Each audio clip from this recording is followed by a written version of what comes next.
बहुत जमाना पहले एक नेक और इबादत गुजार लड़की थी जिसका नाम मरियम था। वो दिन रात अल्लाह की याद में रहती थी। हर कोई उनकी पाकीज़गी की गवाही देता था, लेकिन अल्लाह ने उनके लिए एक बहुत बड़ी आजमाइश रखी थी। ऐसी आजमाइश जिससे सुनकर दिल कांप जाए। एक दिन अल्लाह के फरिश्ते ने आकर कहा, मरियम, अल्लाह ने तुम्हें एक बेटा देने का फैसला किया है। मरियम घबरा गई, कहने लगी, मेरे पास तो कोई मर्द नहीं आया, मेरा बच्चा कैसे हो सकता है? फरिश्ते ने जवाब दिया, ये अल्लाह का हुक्म है, जब वो चाहे तो सिर्फ कह देता है हो जा, और वो हो जाता है। वक्त गुजरा और मरियम के पेट में बच्चा पलने लगा। वो दिन ब दिन परेशान हो रही थी कि लोग क्या कहेंगे, दुनिया कैसे इल्जाम लगाएगी, लेकिन अल्लाह ने उनको हिम्मत दी। जब पैदाइश का वक्त करीब आया तो वो शहर से दूर एक बयाबान में चली गईं। वहां एक सूखे खजूर के दरख्त के नीचे बैठ गईं। तन्हाई, खौफ और दर्द की शिद्दत से उनकी हालत बुरी हो गई। तड़पते हुए कहने लगी, काश मैं इससे पहले मर जाती और कोई मुझे याद भी न करता। ये अल्फाज सुनकर दिल दहल जाता है। एक नेक पारसा औरत जिसने कभी गुनाह नहीं किया,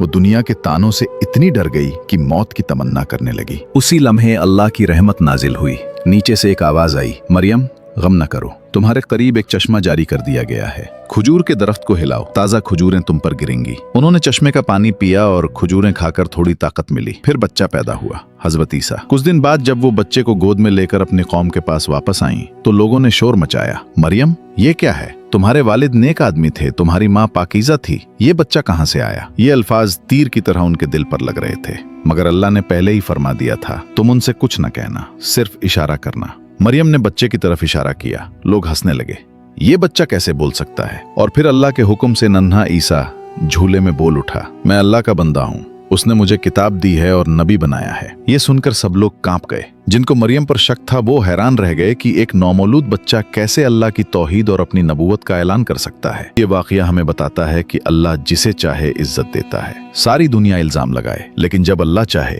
तो एक बच्चा भी अपनी माँ की पाकीज़गी का सबूत बन जाता है। असल सहारा सिर्फ अल्लाह है, बाकी सब के ताने और बातें महज आजमाइश हैं।